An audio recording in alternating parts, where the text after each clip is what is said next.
अस्सलामुअलैकुम, welcome back to my YouTube channel cooking in my style. आज आपके साथ सूबा पख्तूनख्वा के कुछ अजला ख़ास तौर पर डेरा इस्माइल ख़ान में तैयार की जाने वाली एक बहुत ही लजीज डिश जिसको पश्तो में पेंडा और सराइकी में सोबत कहते हैं की रेसिपी शेयर करने जा रही हूँ। ये डिश देसी मुर्ग, असील मुर्गे, मटन, बीफ या भेड़ के गोश्त से भी तैयार की जाती है, लेकिन मैं यहाँ फार्मी मुर्गे के साथ इस डिश को तैयार करने का तरीका शेयर कर रही हूँ। तो चलें स्टार्ट करते हैं अपनी रेसिपी। बिस्मिल्लाहिर्रहमानिर्रहीम। सबसे पहले एक कढ़ाई में हमने ले लेना है थोड़ा सा कुकिंग ऑयल। ऑयल के गर्म हो जाने पर हम इसमें डालेंगे प्याज और प्याज को करना है लाइट सा गोल्डन। फिर इसमें जाएगा अदरक लहसुन पेस्ट।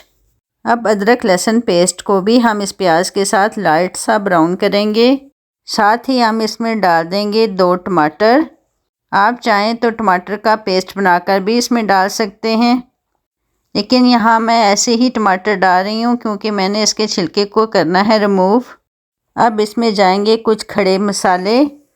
तो इसमें 3 से 4 अदद बड़ी इलायची और 2 अदद सब्ज़ इलायची को हम डालेंगे। साथ ही इसमें जाएंगी 7 से 8 साबुत काली मिर्च, 5 से 6 लौंग, 2 टुकड़े दालचीनी के इसमें हम डालेंगे और 5 से 6 इसमें जाएंगे आलू बुखारा। अब हमने 1 से 2 मिनट इन साबुत मसालों को करना है इस ऑयल में फ्राई।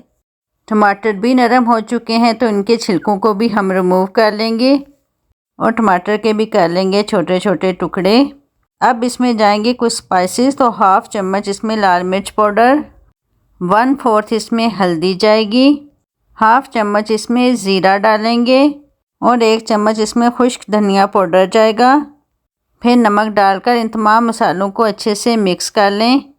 अब इन तमाम मसालों को 1 से 2 मिनट अच्छे से भून लें ताकि इनका कच्चापन ख़त्म हो जाए।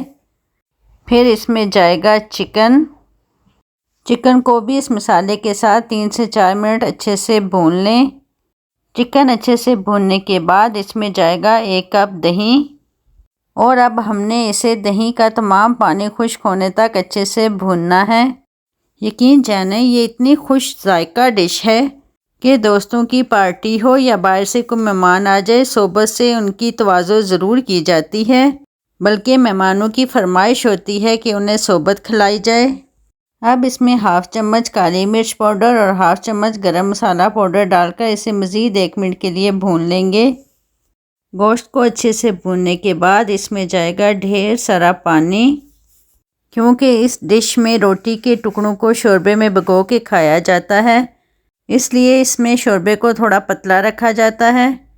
अब हम इसे कवर करके 10 मिनट के लिए छोड़ देंगे ताकि चिकन अच्छे से गल जाए और शोरबे में तमाम मसालों का टेस्ट भी आ जाए। चलें जी, तकरीबन 10 मिनट बाद हम इसे चेक कर लेते हैं। तो यहाँ चिकन अच्छे से गल चुका है।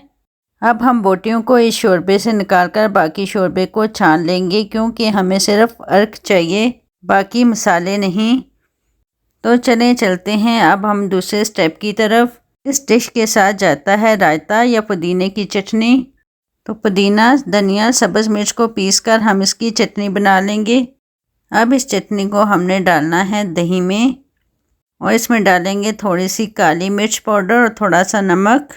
फिर इसे भी कर लेंगे अच्छे से मिक्स। तो लें जी, हमारी पुदीने की चटनी भी रेडी है। अब हमने कर लेनी है इसके साथ सलाद की भी कटिंग। तो गाजर, मूली, प्याज, टमाटर को आप छुरी या सलाद कटर की मदद से बारीक काट लें। अब इस सलाद को अलहदा प्लेट में भी सर्व किया जा सकता है या ट्रेडिशनल तरीके से रोटी के ऊपर भी इसे डालकर सर्व कर सकते हैं। चलें जी, अब चलते हैं लास्ट स्टेप की तरफ। तो वो है गंदम के आटे की रोटियां, जिसे मकामी ज़बान में माने कहते हैं। यहाँ हमने गंदम के आटे से पतली पतली 4 से 5 रोटियां बना लेनी हैं। अब ले लेंगे हम एक परात। अब हमने इस थाली में सबसे पहले डालना है चिकन का शोरबा। फिर इसमें रोटी के छोटे छोटे टुकड़े करके डाल लेंगे। 4 से 5 लोगों को एक बड़े बर्तन में इसी तरह सर्व किया जाता है और वो मिलकर ये खाना खाते हैं। तो आज हम सब फैमिली वाले भी मिलकर इस डिश को करने लगे हैं एंजॉय। रोटी के टुकड़े हमने कर लिए हैं। अब इसमें मज़ीद शोरबा डालेंगे, फिर इसमें जाएंगी चिकन की बोटियाँ। अब इसको हम गार्निश करेंगे सलाद के साथ। इसके टेस्ट को मज़ीद बढ़ाने के लिए इस पे निचोड़ेंगे 1 अदद लेमन और सेंटर में रखेंगे दही और पुदीने की चटनी और एंड में जाएगी बारीक कटी हुई सब्ज़ मिर्च और धनिया। तो लें जी, हमारी मज़ेदार सी डिश पश्तो में पेंडा और सराइकी में सोबत रेडी है। अब आप भी करें इस डिश को ट्राई और मुझे फ़ीडबैक दें कि आपसे ये डिश कैसी बनी। और बहुत से सराइकी बहन भाई भी मेरी यूट्यूब फैमिली का हिस्सा हैं, तो वो मुझे बताएं कि क्या मैंने सही रेसिपी उनके साथ शेयर की। मुझे रहेगा आपके कमेंट्स का इंतज़ार। लेकिन जाने से पहले आपसे रिक्वेस्ट है कि मेरी वीडियो को लाइक कर दें और चैनल को भी सब्सक्राइब कर दें, ताकि मेरी आने वाली हर नई वीडियो आप तक पहुंचती रहे। इंशाल्लाह फिर मिलेंगे किसी नई रेसिपी के साथ। अपना ख्याल रखिएगा। अल्लाह हाफिज़।